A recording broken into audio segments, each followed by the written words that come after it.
हम लोगों ने जो संवेदनशील कैदियों वाली बैरक थी उसकी तलाशी ली, तो तलाशी के समय वहाँ अब्बास अंसारी नहीं मिले। सूचना मिली थी कि चित्रकूट जेल में कुछ अनाधिकृत गतिविधियां चल रही हैं और अनाधिकृत रूप से प्राइवेट लोग जो हैं बंदियों से मिल रहे हैं। तो उसी सूचना के आधार पे डीएम महोदय एवं मेरे द्वारा जाकर एक आकस्मिक निरीक्षण जेल का किया गया था एवं जो संवेदनशील बैरक्स हैं उन सभी की चेकिंग की गई थी। चित्रकूट की जिला जेल उत्तर प्रदेश की योगी सरकार से बेखौफ अपराधियों के लिए आराम तलबी, मौज मस्ती और माफिया राज चलाने के लिए बेहद माकूल साबित हो रही है। 18 नवंबर सन 2022 को कुख्यात माफिया मुख्तार अंसारी का विधायक पुत्र अब्बास अंसारी मनी लॉन्ड्रिंग के केस में गिरफ्तार होकर चित्रकूट जेल लाया गया था। चित्रकूट जिला जेल में तैनात जेल अधीक्षक, जेलर और डिप्टी जेलर जैसे अधिकारियों को अपने साथ मिलाकर वह यहीं से अपने जेल से फरार होने के ताने बाने बुन रहा था।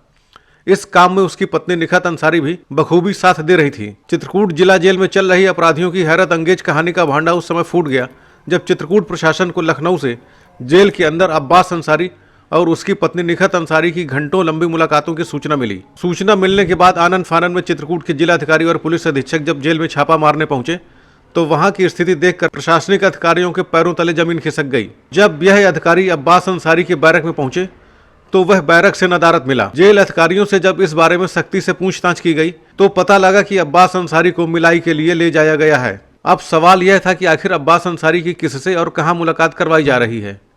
जब चित्रकूट के डीएम और एसपी ने जिला जेल के अधिकारियों से यह सवाल किया तो जो जानकारी आई वह बेहद चौंकाने वाली थी। हम लोगों ने जो संवेदनशील कैदियों वाली बैरक थी उसकी तलाशी ली, तो तलाशी के समय वहाँ अब्बास अंसारी नहीं मिले। तो पूछताछ करने के बाद चला कि वो मुलाकाती में गए हैं। फिर मुलाकाती रजिस्टर का अवलोकन किया गया, उस रजिस्टर में उनके मुलाकाती का विवरण दर्ज नहीं था और उसके बाद कार्यालयों का निरीक्षण किया गया। उसी क्रम में कार्यालय में एक बंद कमरे में उनकी पत्नी अपने कुछ सामान के साथ मौजूद थी और बताया गया कि अब्बास अंसारी को एक जेल कर्मी अभी तुरंत यहाँ से लेके गया। चित्रकूट की जिला जेल के अधिकारी अब्बास अंसारी और उसकी पत्नी निखत अंसारी की मुलाकात के लिए बाकायदे एक कमरे का इंतजाम कर रखा था। जेल के अंदर बने इस कमरे में बाहर से ताला लटक रहा था।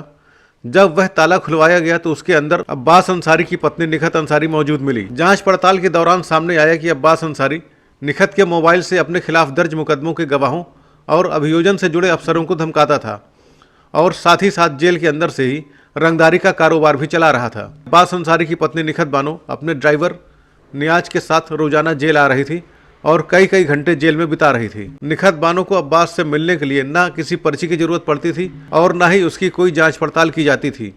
वह बड़े आराम से अपने दो मोबाइल फ़ोन के साथ जेल के अंदर पहुंच जाती थी और इन्हीं मोबाइल के जरिए अब्बास अंसारी अपने मुकदमों के गवाहों और उससे जुड़े अधिकारियों को धमकाता था। अब्बास अंसारी की पत्नी को बेरोक-टोक जेल में आने जाने तथा अब्बास को सुविधाएं मुहैया कराने के लिए जेल प्रबंधन को मोटी रकम दी जा रही थी। पुलिस हिरासत में लिए जाने के दौरान निखत बानो के पास मौजूद एक बैग की जब पुलिस ने तलाशी ली तो उसमें से 2 मोबाइल फ़ोन, कुछ जेवरात के साथ साथ 21,000 रुपये नकद और 12 रियाल भी बरामद हुए। सूचना मिली थी कि चित्रकूट जेल में कुछ अनाधिकृत गतिविधियां चल रही हैं और अनाधिकृत रूप से प्राइवेट लोग जो हैं बंदियों से मिल रहे हैं। तो उसी सूचना के आधार पे डीएम महोदय एवं मेरे द्वारा जाकर एक आकस्मिक निरीक्षण जेल का किया गया था एवं जो संवेदनशील बैरक्स हैं उन सभी की चेकिंग की गई थी।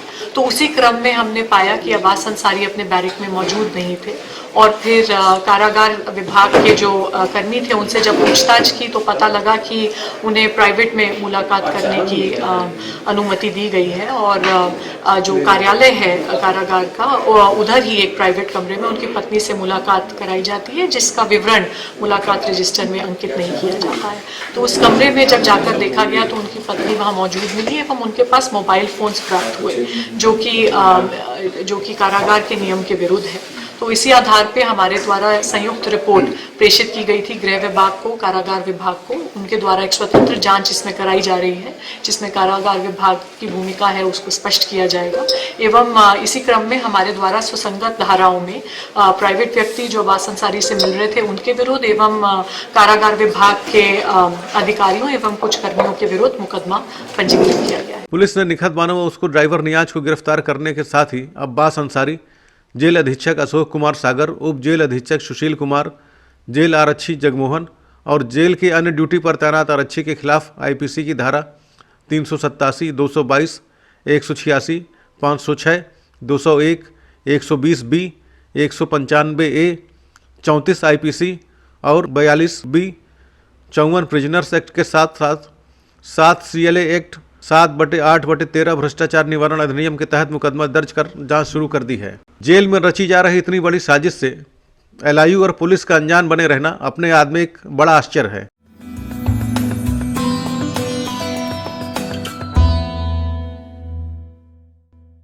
अपने स्मार्टफोन पर WhatsApp के जरिए हमारी खबरें प्राप्त करने के लिए 9415124133 नंबर को अपने मोबाइल में सेव करने के बाद BNI लिखकर हमें WhatsApp करें।